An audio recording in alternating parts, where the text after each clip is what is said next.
Njia ya msalaba au Via Crucis ni kufuata nyayo za mwisho wa Bwana wetu Yesu Kristo kuelekea Kalvari.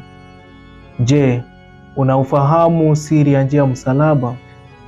Njia ya msalaba ina historia ya kusisimua. Katika karne ya kwanza, Wakristo walitafuta namna zote ya kuelekea Yerusalemu ili waweze kufuata nyayo za Bwana wetu Yesu Kristo katika safari ya kuelekea Kalvari. Lakini kwa sababu ya umbali na vita ilifanya safari hii uwe ni wa gharama sana.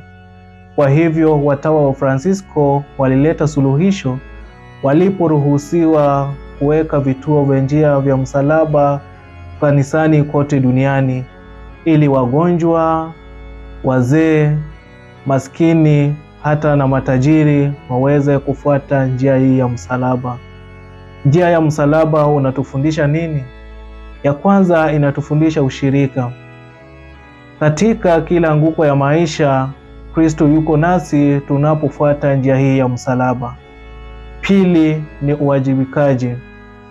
Kama Veronika na Simoni wa Kirene, tunaitwa au tunapaswa kubeba mizigo ya wenzetu na kuwafuta machozi.